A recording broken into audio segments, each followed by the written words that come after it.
வணக்கம், நான் உங்கள் அம்மா வீட்டு சமையல் மீனாட்சி. இன்னைக்கு வந்து நம்ம ரெடிமேட் இடியாப்பம் எப்படி பண்ணுறதுன்னு பார்க்கலாம் வாங்க. மாவு பார்த்தீங்கன்னா இதில் ஒரு 3 டம்ளர் நான் மாவு எடுத்து வச்சுருக்கேன். பாருங்கள், இந்த இடியாப்ப மாவு எப்படி ரெடி பண்ணுறது அப்படின்னு சொல்லிட்டு நான் கீழே லிங்க் கொடுத்துருக்கேன், அதில் போய் பாருங்கள். நான் அது வந்து உங்களுக்கு கரெக்டாக சொல்லி கொடுத்துருக்கேன். இப்போ மாவு வந்து 3 டம்ளர் இதில் எடுத்திருக்கேன். இது அப்படியே இருக்கட்டும். தண்ணி வந்து நல்லா கொதிக்க வைக்கலாம். தண்ணி வந்து அளவு கிடையாது, நம்ம ஊற்றி கிண்டுறதுல தான் அளவு கரெக்டாக வரும். இப்போ வந்து இதில் உப்பு போட்டுடலாம்.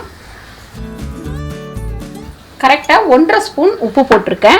தண்ணி வந்து நல்லா கொதிக்கணும். ஒரு 2 ஸ்பூன் கிட்ட எண்ணெய் போட்டுக்கோங்க தண்ணியே, அது நல்லா கொதிக்கும் போது. இப்போ தண்ணி நல்லா கொதிக்கட்டும். தண்ணி வந்து இந்த மாதிரி கொதிக்கணும், ரொம்பவும் கொதிக்கக்கூடாது, கொதிக்காமலும் இருக்கக்கூடாது. இந்த மாதிரி கொதித்த உடனே நம்ம அடுப்பை ஆஃப் பண்ணிவிட்டு இப்போது இதில் வந்து நம்ம ஊற்றி கிண்டிக்கலாம்.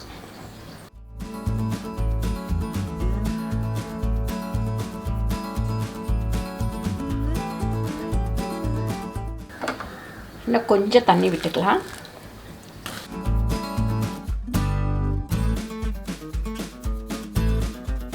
இன்னும் கொஞ்சமாக, அதாவது ரொம்ப திக்காக இருந்தாக்கா புழியறதுக்கு கைக்கு கஷ்டமாக இருக்கும். இது கொஞ்சம் ஆறட்டும், கை வச்சு பிணைஞ்சிக்கலாம். நல்லா வந்து கொஞ்சம் சூடு ஆறிடுச்சு. இப்போ வந்து நம்ம மாவு பிணைஞ்சிக்கலாம். கையில் லைட்டாக நல்லா தண்ணி தொட்டுக்குங்க கொஞ்சம், ஏன்னா சுடும் இன்னும் கூட.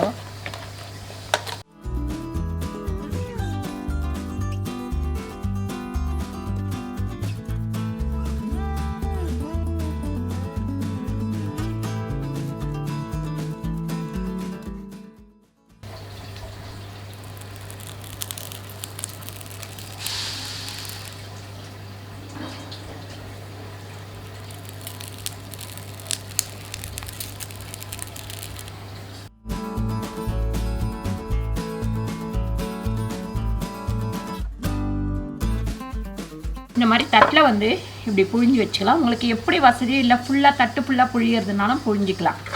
இங்கே வந்து காய வச்சுருக்கேன் எல்லாத்தையுமே புழிஞ்சி.